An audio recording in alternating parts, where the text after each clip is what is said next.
के टीचर्स प्रेक्षा ध्यान के बारे में, जो उनका पार्ट है, एक छोटा सा पार्ट प्रेक्षा ध्यान का भी है ज्ञानशाला के कोर्स में, उसके बारे में कुछ बात करनी है। तो टीचर्स, ज्ञानशाला के जो टीचर्स हैं, वो बच्चों को क्या पढ़ाए, ये लेने से पहले मैं 2-3 बात और बोलना चाहता हूँ। हम सब जानते हैं कि ज्ञानशाला में बच्चा हफ्ते में 1 बार आता है और 1 डेढ़ घंटे के लिए आता है। बाकी वो हफ्ते में 7 दिन में 90 99% समय वो घर पर बिताता है।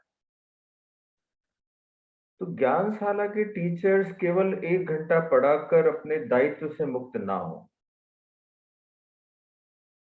तो क्या हो सकता है कि बाकी दिन में भी ज्ञानशाला की पढ़ाई हुई बातें वो घर पर भी करते रहे।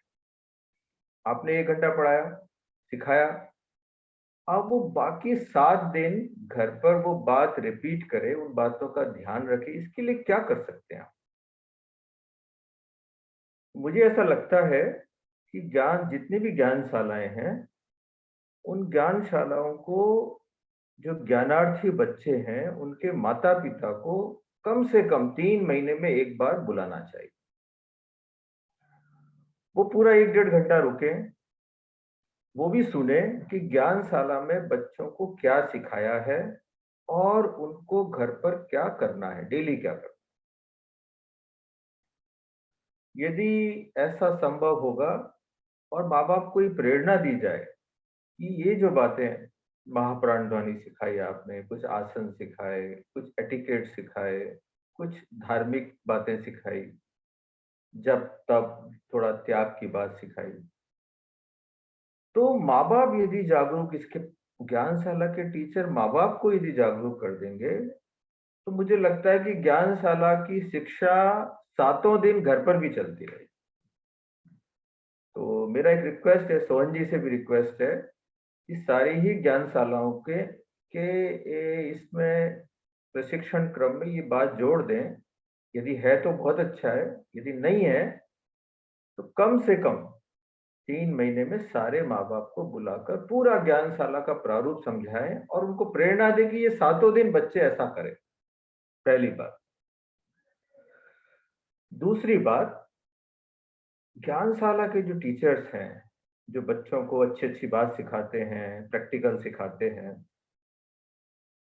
तो ज्ञानशाला के टीचर्स को भी केवल सिखाना नहीं है, वैसा प्रैक्टिकल रूप बच्चों के सामने प्रस्तुत करना है। जैसे हम सिखाते हैं कि बच्चों को सीधे बैठना चाहिए, बिल्कुल स्ट्रेट बैठना चाहिए। और जितने भी महान व्यक्ति हुए हैं, सफल व्यक्ति हुए हैं, वो स्ट्रेट बैठते हैं, झुककर नहीं बैठते। यदि आप बच्चों को सिखाएं ये बात और ज्ञानशाला के टीचर झुककर बैठे, तो फिर क्या होगा? वो उस बात को जितना पकड़ना चाहिए, सीखना चाहिए, नहीं सीख पाएगा। जो भी बात हम बच्चों को सिखाते हैं कि ज्ञानशाला के बच्चे शांत होने चाहिए, विनम्र होने चाहिए, प्रतिक्रिया से मुक्त होने चाहिए। कभी किसी विशेष मौके पर ज्ञानशाला के टीचर ही यदि आवेश में आ जाए, प्रतिक्रिया करें, आपस में करें या बच्चों के साथ करें, इन सारी बातों के पीछे मेरा कहने का मतलब ये है कि बच्चा वो नहीं सीखता जो हम कहते हैं। बच्चा वो सीखता है जो उसके टीचर और पेरेंट करते हैं। दोनों में आप फ़र्क समझिए। हम टीचर जो कहते हैं वो नहीं सीखता है। जो टीचर और पेरेंट्स करते हैं, उनका प्रैक्टिकल जो है, वो बच्चे सीखते हैं। और हमेशा बच्चों के आदर्श उनके पेरेंट्स और टीचर होते हैं। तो हम जो भी बात बच्चों को सिखाना चाहते हैं कि वो पोलाइट हों, वो ओबीडिएंट हों, वो शांत हों, अलर्ट हों, जागरूक हों, तो ये सारी बातें ज्ञानशाला के टीचर्स को भी बहुत गहराई से सीखनी पड़ेगी। उनको खुद भी ये सारी बातें पहले अपने जीवन में सीखनी पड़ेगी और प्रस्तुत करनी पड़ेगी। अब मैं कुछ ज्ञानशाला के बच्चों के लिए क्या हम ध्यान और योग और क्या क्या कर सकते हैं उस बात पर एक एक करके कुछ बातें लेना चाहता हूं। मेरा ऐसा अनुभव है कि हम बच्चे के साथ पूरे जीवन साथ नहीं रह सकते और बच्चे पर केवल अनुशासन ही करें ये भी संभव नहीं है। तो क्या हो सकता है कि बच्चे को हम खुला छोड़ दें और वो सही रास्ते पर भी चले। मेरा ऐसा अनुभव है, गुरुदेव की बात कई प्रवचनों से मैंने सुना और मेरा व्यक्तिगत अनुभव भी है। बच्चे में यदि विवेक का जागरण हम कर दें, जिस व्यक्ति का विवेक का जागरण होता है उसे किसी भी अनुशासन की आवश्यकता नहीं होती, क्योंकि विवेक का मतलब है आत्मानुशासन। जब आत्मानुशासन जग जाता है, भीतर का विवेक जग जाता है, तो वो बच्चा गलत और सही की पहचान करने में सक्षम बन जाता है। फिर उस पर ना तो कोई नजर रखने की जरूरत है, ना उसके साथ रहने की जरूरत है, ना डिसिप्लिन करने की जरूरत है। तो इस बात पर ज्ञानशाला के टीचर्स को ये बात रखनी है कि उसके विवेक का जागरण हो। और यदि मैं प्रेक्षा ध्यान की भाषा में बोलूं, विवेक को दबाने वाले दो तत्व हैं, मोह, मोह, भीतर का मोह, और कषाय। ये दो बातें विवेक को दबाते हैं। और प्रेक्षा ध्यान का जो प्रयोग है वो इन दो बातों को कम करता है। वो क्योंकि हम राग द्वेष मुक्त अवस्था में ध्यान में रहने का अभ्यास करते हैं, उससे कषाय शांत होते हैं और मोह भी शांत होता है और विवेक का जागरण। ये बात बच्चे तो बहुत जल्दी नहीं सीख पाएंगे, ये बात थोड़ी गहरी है, लेकिन ज्ञानशाला के टीचर इस बात को समझ सकते हैं। तो ज्ञानशाला का जो भी उपक्रम आपका संडे को हो, उसमें 10 मिनट यदि ध्यान का प्रयोग तो रहना ही चाहिए, कम से कम 10 मिनट, ज्यादा हो तो अच्छा है। तो उससे बच्चे का विवेक यदि जग गया, एक बार भीतर का प्रकाश मिल गया उसको, तो फिर जीवन भर पेरेंट्स भी निश्चिंत है, ज्ञानशाला के टीचर भी धन्यता का अनुभव करेंगे कि हमारा बच्चा पढ़ाए और इतना ऊंचा बढ़ रहा है, सही रास्ते पर। अब विवेक के जागरण के लिए वो क्या प्रयोग हो सकते हैं? बच्चों के लिए बच्चों के हिसाब से प्रयोग देने पड़ेंगे। बहुत गहरे ध्यान का हम बात करेंगे तो बात पकड़ में भी नहीं आएगी, समझ में भी नहीं आएगी। और एक दूसरी बात, जहां तक ध्यान की बात है, मेरा ऐसा एक दूसरा अनुभव ये भी है कि यदि माँ बाप या टीचर बच्चे को 15 साल की उम्र के बाद ध्यान की बात बताएंगे तो वो शायद पकड़ेगा नहीं, तब तक वो बहुत सारी अपनी धारणाएं बना लेता है, उसकी लाइफ स्टाइल ऑटोमेटिक अपनी बन जाती है, फिर उसका ध्यान सीखना संभव नहीं। यदि 5-6 साल के उम्र में बच्चा नियमित रूप से ध्यान करना सीख ले, ध्यान का मतलब मैं बताऊं आप प्रयोग कौन से कर रहे हैं, तो मुझे लगता है कि वो 5-6 साल का बच्चा पवित्र होता है, माँ बाप की बात को पकड़ सकता है। यदि माँ बाप और टीचर डेली उसके साथ में थोड़ा 1 साल तक उसका साथ दे दें, नियमित रूप से साथ दे दें, तो बच्चा ध्यान में फिर आगे बढ़ जाता है। ये मेरा व्यक्तिगत अनुभव है, इसलिए बता रहा हूं। मेरी भी 3 बच्चियां हैं।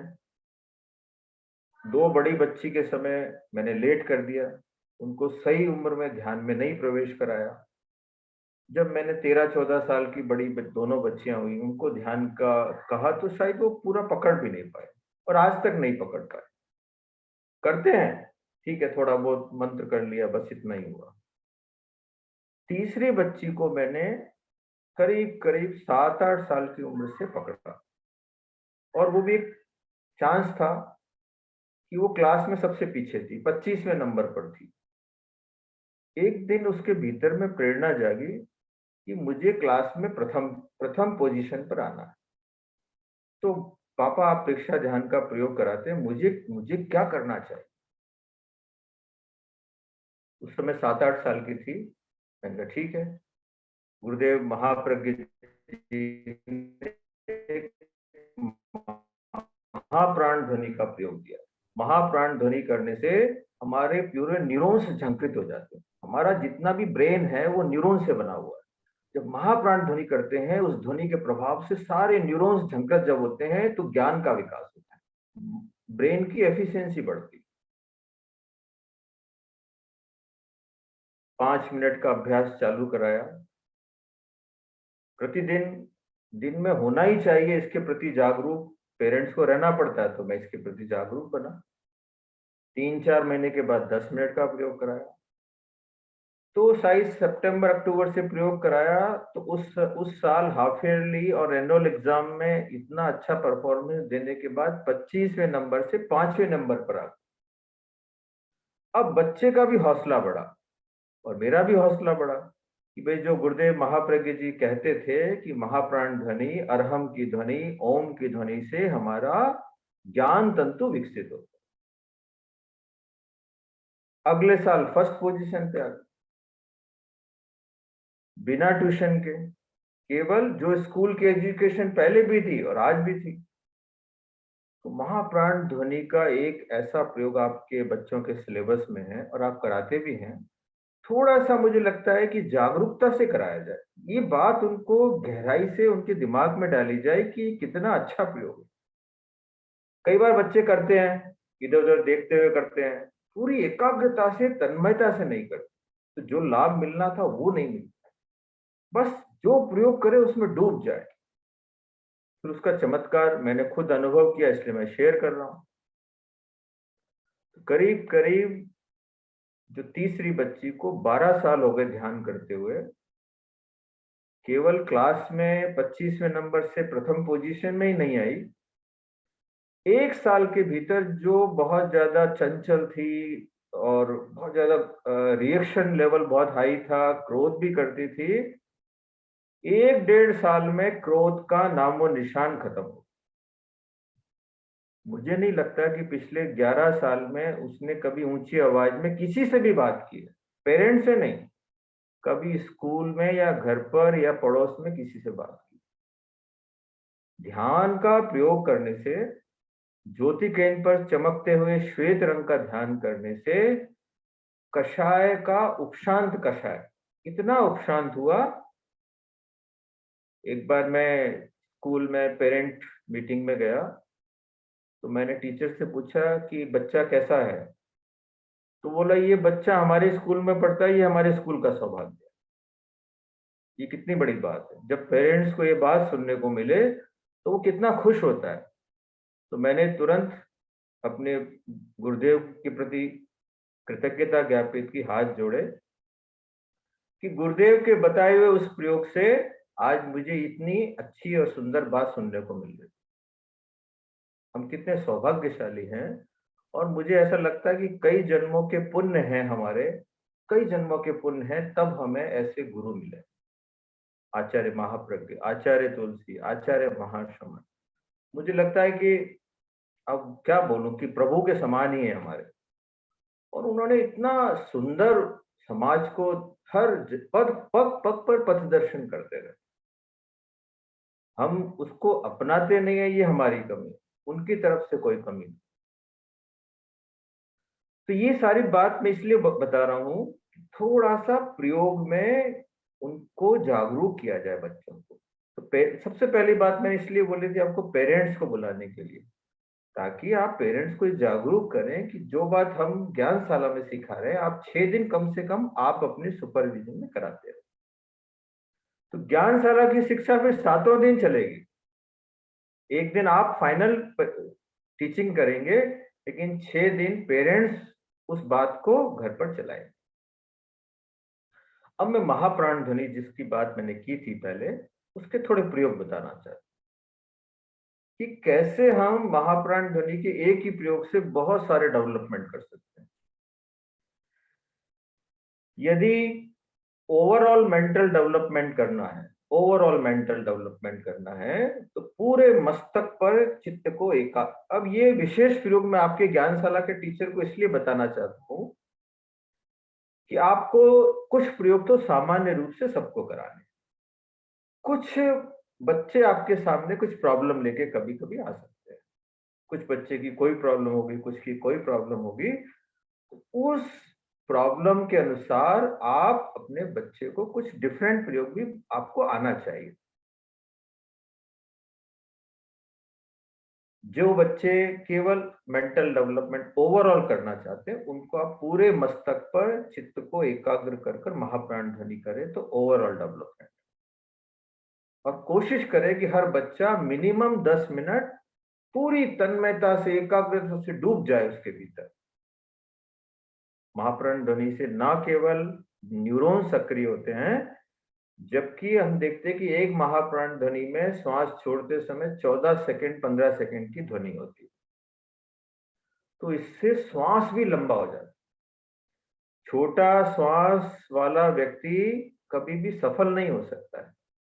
आप देखते हैं जिसका जितना छोटा श्वास होता है, वो उतना ही आवेश में रहता है। उसका बहुत जल्दी मूड ऑफ होता है, घबराता भी बहुत जल्दी है। आपने देखा होगा कई बच्चे एग्जाम का नाम सुनते ही भयभीत हो जाते हैं और श्वास एकदम छोटा हो जाता है। और एग्जाम में क्या होता है, भयभीत होने के कारण, श्वास छोटा होने के कारण जो कुछ याद था उसको भी भूल जाते हैं। बोलते घर पर सब आता था और वहां सब भूल गए। ये क्यों हुआ? छोटे श्वास वाले व्यक्ति को घबराहट जल्दी होती है और घबराहट में सारी बात भूल जाता है। महाप्राण ध्वनि नियमित करने वाले व्यक्ति का श्वास लंबा हो जाता है। लंबे श्वास वाला व्यक्ति हमेशा शांत रहता है।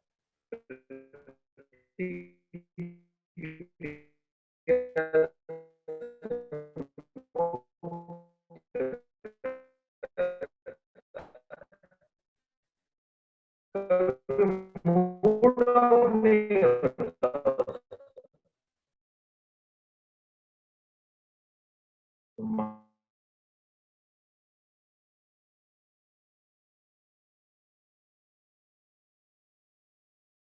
जो व्यक्ति एकाग्र नहीं है, वो 4-5 घंटे का श्रम, मन चंचल है।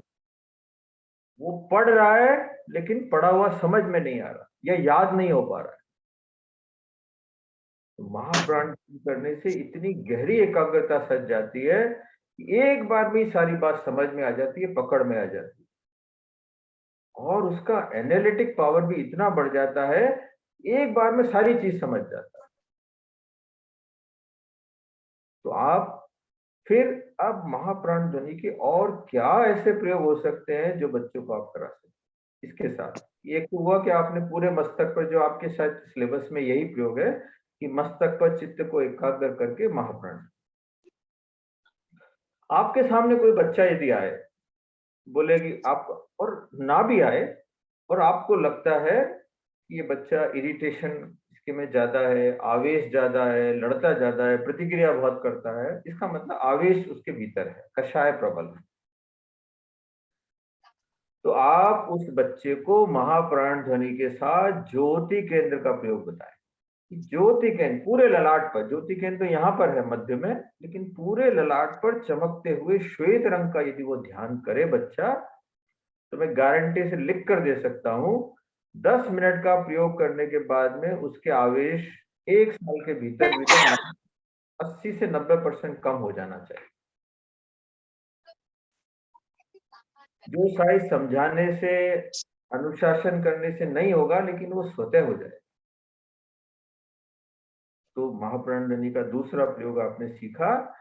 जो बच्चों को आवेश थोड़ा है, रिएक्शन बहुत ज्यादा है, उसको आप ज्योति के चमकते हुए श्वेत रंग के ध्यान के साथ महाप्राण, और ये आप भी कर सकते हैं। ये सारी बातें केवल बच्चों के लिए नहीं है। यदि आवेश ज्ञानशाला के टीचर में, तो वो भी ये प्रयोग कर सकते हैं। 10 से 20 मिनट महाप्राण ध्वनि करें और चमकते हुए श्वेत रंग का ध्यान करें। इसके साथ और एक अच्छा प्रयोग है कि हमारा ज्ञान का मुख्य केंद्र है ज्ञान केंद्र। और यदि जिन बच्चों को ज्ञान में बहुत कमजोर हैं, उनको पीले रंग का ध्यान यहाँ पर बताएं आप कि ज्ञान केंद्र पर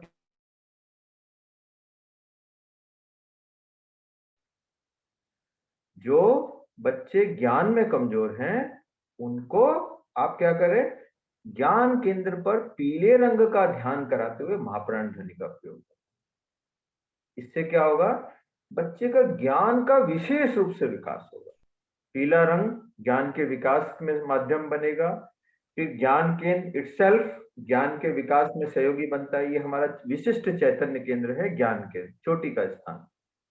और महाप्राण ध्वनि जैसा कि वो न्यूरॉन्स को एक्टिवेट करता है, जागृत करता है, सक्रिय करता है, इससे ज्ञान।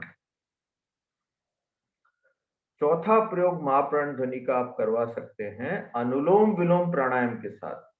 श्वास लिया आपने और श्वास छोड़ते समय दूसरे नथुने से छोड़ते हुए महाप्राण ध्वनि, फिर वापस राइट से लिया और लेफ्ट से छोड़ते हुए महाप्राण ध्वनि। इस तरीके से महाप्राण ध्वनि के और भी बहुत सारे प्रयोग है, लेकिन आपके लिए इतने 3-4 प्रयोग जानने के लिए। इसके साथ सॉरी भाई साहब, एक मिनट, सॉरी भाई साहब, जी अनुलोम विलोम वाला जो महाप्राण ध्वनि आपने कहा, एक बार रिपीट कर दीजिए बहनों को। जी, अनुलोम विलोम प्राणायाम के साथ में, अनुलोम विलोम प्राणायाम का मतलब होता है हम लेफ्ट से लेते हैं, राइट से छोड़ते हैं, राइट से लेकर लेफ्ट से छोड़ते हैं। तो आपको क्या करना है, अनुलोम विलोम करते समय आप हाथ का सहारा लेते हैं, हाथ का सहारा लेते हैं। तो हाथ का सहारा लेकर आपने श्वास लेफ्ट से लिया, राइट से छोड़ते समय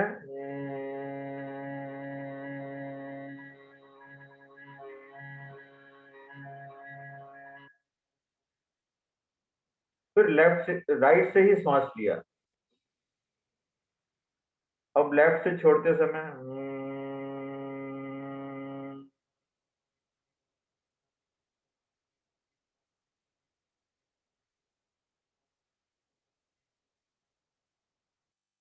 ये प्रयोग।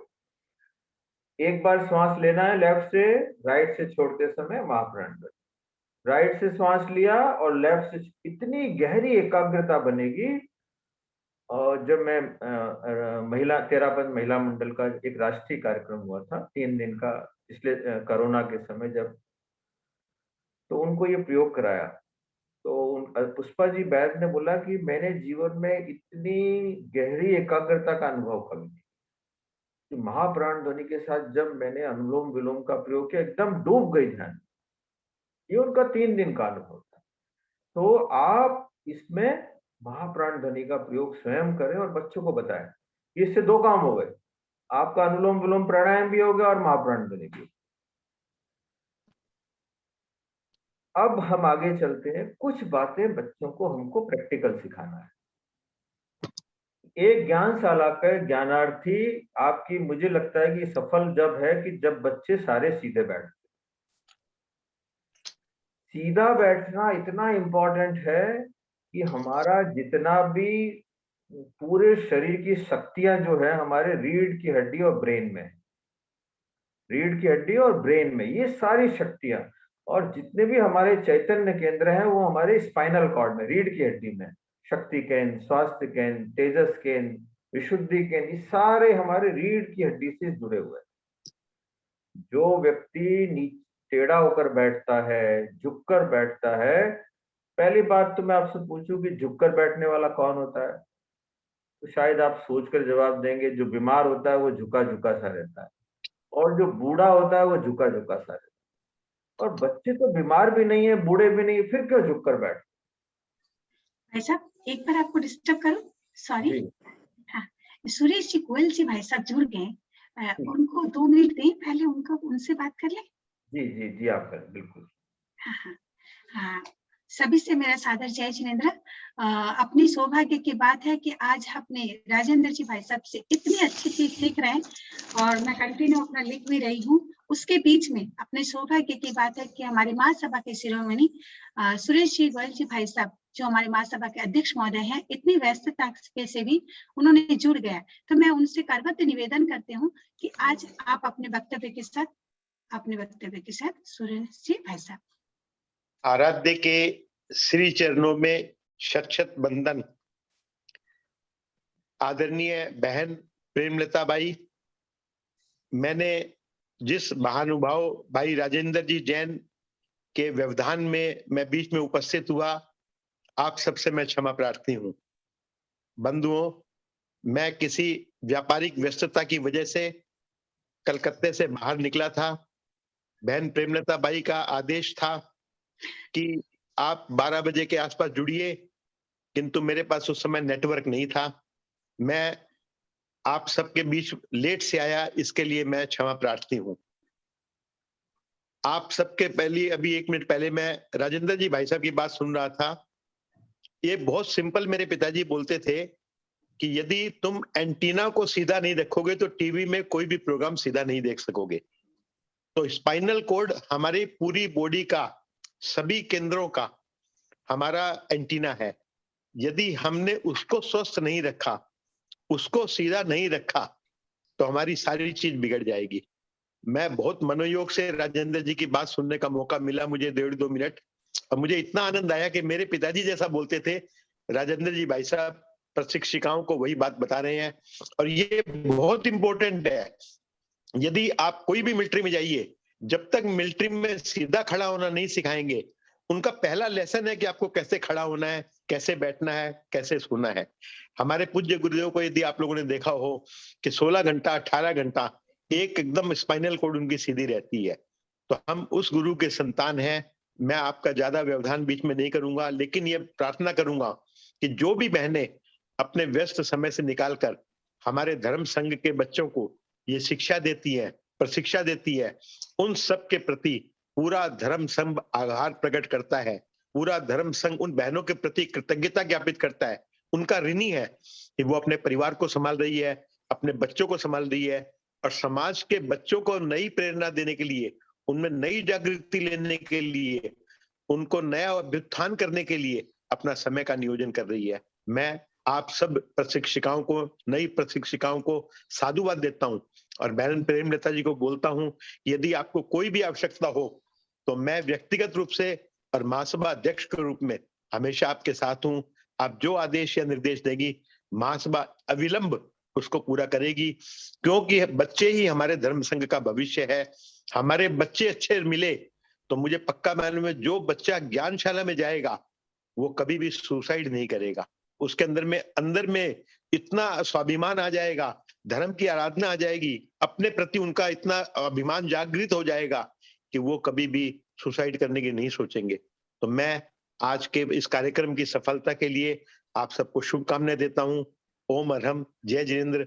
राजेंद्र जी भाई साहब को बीच में रोका, इसके लिए पुनः पुनः क्षमा याचना के साथ जय जिनेन्द्र। राजेंद्र भाई साहब से मैं भी बारंबार क्षमा चाहती हूँ, पर सुरेश जी भाई साहब आप उपस्थित होकर सभी को जो प्रेरणा दिए इसके लिए भी बहुत आभार। और सबसे एक बात आपके लिए कहूंगी राजेंद्र जी भाई साहब, 1 मिनट का समय लेती हूँ कि अभी हमारे यहाँ लीलुआ में सावित्री जी विराजे थे, स्वर्ण रेखा जी जो हमारे कोलकाता में उनका चौमासा था और अभी जगह जगह विचर रहे हैं। उनके समय भाई साहब ने एक वक्तव्य में एक बात रखी थी कि जो मेरे मन में थी मैं एकदम स्पष्ट कहती हूँ, पर मैं कभी वोट पर नहीं ला पाई। और पर भाई साहब ने एकदम सबके सामने उस बात को रखा कि बहनें, यदि कोई भाई बहन साधु संत के प्रति किसी प्रकार का व्यवहार में ऊंच नीच दिखाता, शॉर्ट में कह रही हूँ, तो उनके प्रति अपने को कभी भी उस चीज को खोलकर, सभी बहनें म्यूट हो जाए प्लीज। तो ये हमारा प्रति एक बहुत बड़ी बात है कि किसी भी साधु संत की ऊंच नीच बात आए और वो वीडियो में आए, चाहे रिकॉर्डिंग में आए, कि व्हाट्सएप में आए, फेसबुक में आए, तो उसको का तो हमें ब्लॉक कर देना चाहिए और नहीं तो हमें उसको देखना ही नहीं चाहिए, ओपन नहीं करना चाहिए। कारण हमारी मानसिकता इतनी चंचलता रहती है कि देखने के बाद हो सकते 1 सेकंड के लिए हमारे मन में वो चीज आ जाए, तो इस चीज के लिए हमें सब समय सावधान रहना चाहिए। ये बहुत सुंदर बात की, इसलिए मैं पुनः भाई साहब आपके प्रति, गोयल जी भाई साहब आपके प्रति मैं आभार प्रकट करती हूँ। और अब मैं पुनः निवेदन करती हूँ राजेंद्र जी भाई साहब के लिए कि आप अपनी क्लास को कंटिन्यू करें, और क्षमा प्रार्थी हूँ बीच में आपको डिस्टर्ब करने के लिए। ओम हमारा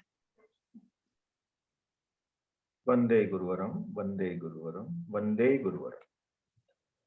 अच्छा हुआ आपने गोयल साहब को बीच में दिया टाइम, तो मुझे भी गोयल साहब को सुनने का अवसर मिला। हमारी बात चल रही थी कि ज्ञानशाला की जितने भी टीचर्स हैं वो विशेष जागरूक रहें कि हर समय यदि आपने 2-3 महीने लगातार ध्यान दिया तो बच्चे सीधा बैठना सीखते हैं।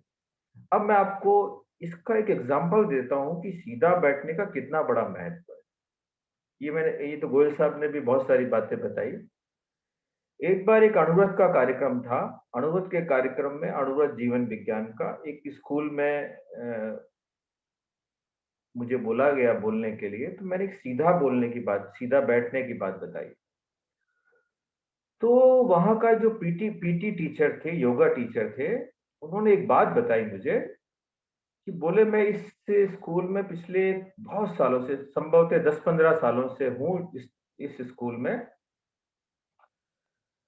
तो आपकी बात को जब मैंने कोरिलेट किया कि सीधा बैठने वाले बच्चे बहुत ब्रिलियंट होते हैं, आगे बढ़ते हैं, सफल होते हैं, तो वो मुझे लगा कि पीटी टीचर ने बताया कि मुझे ये बात इतना खुद बात मतलब मैंने कभी बच्चों को बताया नहीं, इतना पता नहीं था। लेकिन जब मैं पिछले 15 साल के बच्चों का इतिहास देखता हूँ, जो भी बच्चे फर्स्ट, सेकंड, थर्ड आने वाले थे, वो ज्यादातर कितना बड़ा महत्व, कुछ बिना किए एकदम सीधा बैठना इंपॉर्टेंट है। तो ये बच्चों को आप विशेष रूप से जागरूक करते रहे कि ज्ञानशाला में तो बैठना है, घर पर भी जितना हो सके स्ट्रेट बैठे।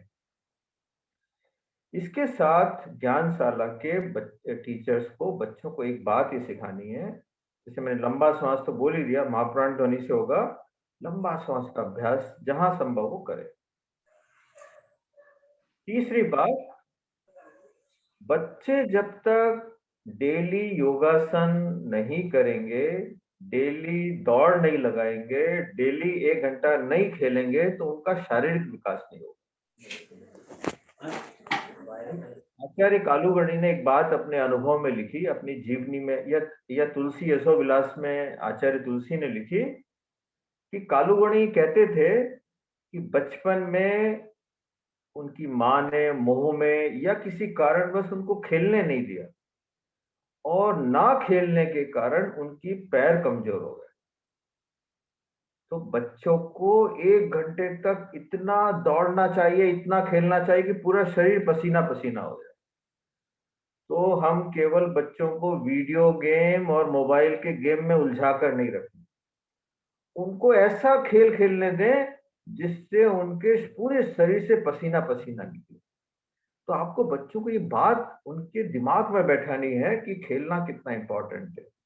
खेलना कौन सा? मोबाइल गेम नहीं, वीडियो गेम नहीं, जिसमें दौड़ना हो, पूरे शरीर का ब्लड सर्कुलेशन सक्रिय हो जाए, पूरे शरीर का कण कण सक्रिय हो जाए, ऐसा खेल खेलना। तो ये बच्चों को प्रेरणा दे कि डेली 1 घंटा तक पूरे शरीर से पसीना बहना चाहिए, चाहे तो वो दौड़ लगाएं, चाहे वो ऐसा वॉलीबॉल खेले, फुटबॉल खेले, तो ऐसा खेल उनको खेलना चाहिए। और 15-20 मिनट योगासन भी करना चाहिए ताकि पूरा शरीर फ्लेक्सिबल रहे,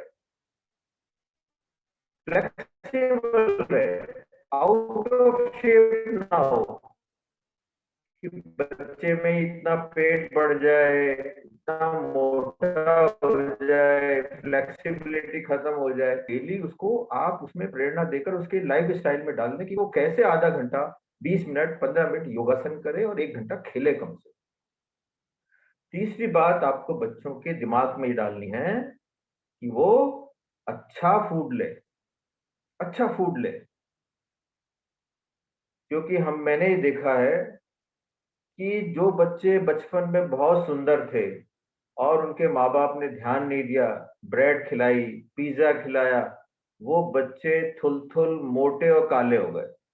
जो बच्चे बचपन में कितने सुंदर थे, बोले राजकुमार सा बच्चा है, जब उनको 15-20 साल बाद देखा गया तो बच्चे बीमार, थुल-थुल, मोटे और काले हो गए। बचपन में इतना सुंदर और 15 साल में इतना बड़ा परिवर्तन किससे हुआ? आहार से हुआ। जो बच्चे मैदा खाते हैं, तली हुई चीजें, दिन भर चिप्स खा रहे हैं, तली मिठाइयाँ खा रहे हैं, वो बच्चे ना तो पढ़ाई में आगे बढ़ सकते हैं, ना उनका स्वास्थ्य अच्छा है। तो बच्चों को फूड हैबिट्स के बारे में भी टीचर्स को बताना चाहिए कि अच्छा फूड लेने से व्यक्ति भीतर से स्वस्थ रहता है। जो व्यक्ति भीतर से स्वस्थ रहता है तो वो सुंदर अपने आप हो जाता है, हर तरीके से सुंदर हो जाता है, पढ़ाई में भी अच्छा, स्वास्थ्य भी अच्छा, सब कुछ अच्छा रहता है। एक बार मैं बेंगलोर शिविर लेने गया प्रेक्षा ध्यान का। एक बार एक माँ आई, जब मैंने फूड के बारे में बता रहा था कि कैसा फूड खाना चाहिए, तो उसने एक अनुभव शेयर किया, शॉकिंग अनुभव शेयर किया। तो बोले कि मैं जब बच्चों को भूख लगती थी तो ब्रेड पर बटर लगा कर दे देती थी। दिन में जब भी बच्चा भूख लगता मैं ब्रेड पर बटर लगा देता। तो ज्यादा ब्रेड खाने से, मैदा खाने से उसकी बड़ी आंत जाम हो गई, और इतनी जाम हो गई कि उसका पेट चीरकर बड़ी आंत से मल को निकालना पड़ा। मतलब किसी भी तरीके से वो कॉन्स्टिपेशन उसका निकला नहीं। तो जो माँ बाप, तो ज्ञानशाला के टीचर्स को विशिष्ट ज्ञान देना है, और माँ बाप को वो बात सिखानी है कि बच्चों को ऐसा डाइट दे जो कि डाइट उनके जीवन के विकास में सहयोगी बने, अच्छे स्वास्थ्य में सहयोगी बने। ये विशेष बात इसलिए है क्योंकि हमारा सारा जीवन फूड से चलता है। अच्छा फूड लेने से चौतरफा विकास होता है। इसके बाद और कुछ बातें मैं कुछ बातें और बताना चाहता हूं। हम सब जानते हैं, हम अपने बच्चों को बहुत अच्छा बनाना चाहते हैं, और हम कई बार जैसे बच्चे, एक बात इसलिए विशेष मैंने बताना चाहता हूं, हम सब यदि किसी डॉक्टर के पास जाते हैं तो हम ये देखते हैं कि डॉक्टर अच्छा होना चाहिए, अच्छे डॉक्टर के पास जाएंगे, खराब डॉक्टर के पास हम नहीं जाना चाहते। जो सफल है, जो अच्छा चिकित्सक है, जो व्यवहार अच्छा करता है, उसी के पास जाना चाहते। चाहे सीए का काम हो, चाहे वकील का काम हो, चाहे दुकानदार का काम हो। हमको बाजार से भी कोई सामान खरीदना होता है तो हम क्या करते हैं, एक अच्छे दुकानदार के पास जाना चाहते हैं, जो ईमानदार है, अच्छा है, व्यवहार में अच्छा है, जो सही तोल माप करता है। तो ओवरऑल मेरा कहने का निष्कर्ष ये है कि हम एक अच्छे इंसान से ही व्यवहार करना चाहते हैं, और वो सफल भी होता है। तो बच्चे के दिमाग में ये बात बैठाई जाए कि जितना वो ईमानदार होगा, सेंसिबल होगा, विनम्र होगा, आवेश और आवेग को नियंत्रण रखेगा, वो जीवन में उतना ही सफल होगा। क्योंकि हर व्यक्ति एक अच्छे इंसान से ही अपना काम करवाना चाहता है। अच्छा इंसान है तो अच्छा डॉक्टर है, अच्छा इंसान है तो अच्छा सीए है, अच्छा इंसान है तो अच्छा वकील है। तो अच्छा इंसान होना प्राइम रिक्वायरमेंट है।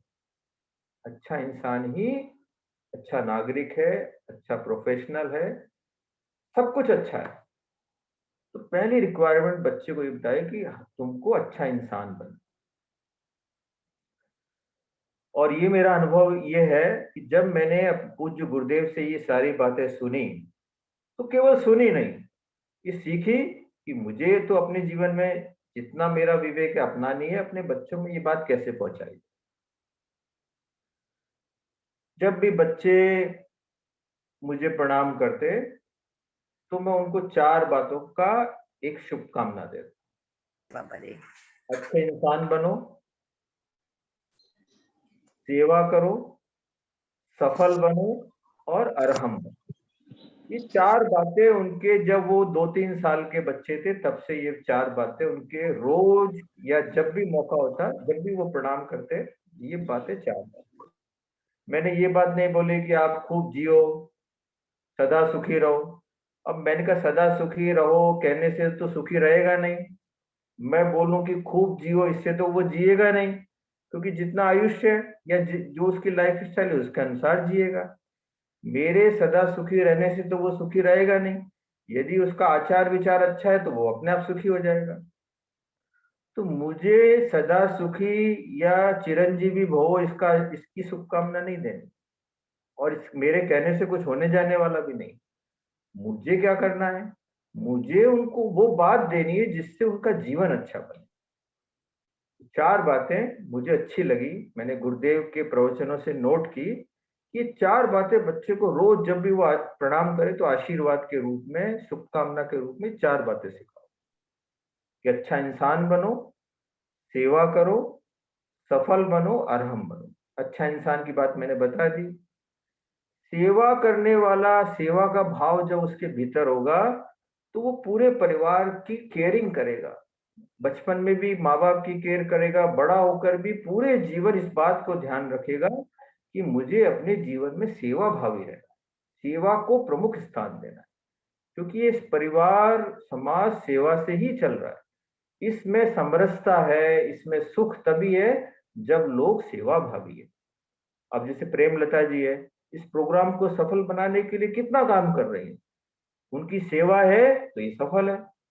अब गोयल जी अध्यक्ष हैं, कितना काम करते हैं संघ का, सेवा दे रहे हैं अपनी। तो जो कोई भी, सोहन जी हैं जैसे, अब मुझे लगता है सोहन जी तो शायद कितने कितने वर्षों से इसके राष्ट्रीय संयोजक है ज्ञानशाला।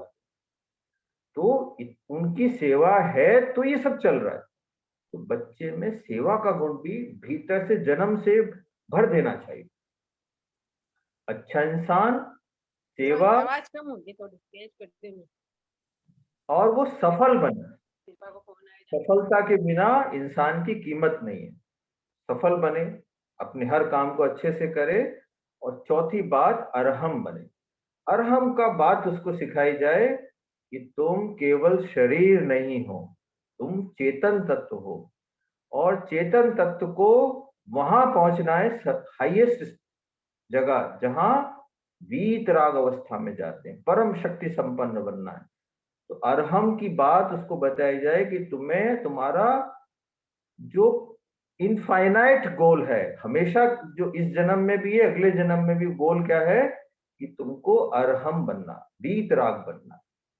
ये 4 बातें भी यदि ज्ञानशाला के टीचर पेरेंट को सिखाएं कि वो अपने बच्चे को ये 4 बातें रोज सिखाएंगे, तो मुझे लगता है कि बच्चे बहुत अच्छे बन पाएंगे, ओबीडियंट बनेंगे, विनम्र बनेंगे, न केवल ज्ञानशाला का नाम रोशन करेंगे, अपने माता पिता का नाम रोशन करेंगे, अपने गुरु का नाम रोशन करेंगे, और बहुत अच्छे बन पाएंगे।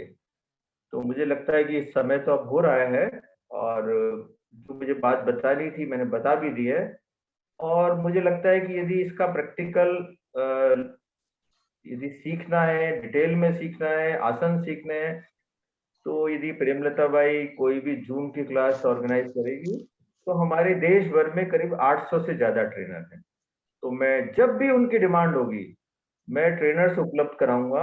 तो आपके ज्ञानशाला के टीचर्स को जो भी ट्रेनिंग देनी है तो वो हमारे आप तो कलकत्ता में उषा जी धाड़ेवा से भी संपर्क कर सकते हैं, वो हमारे कलकत्ता में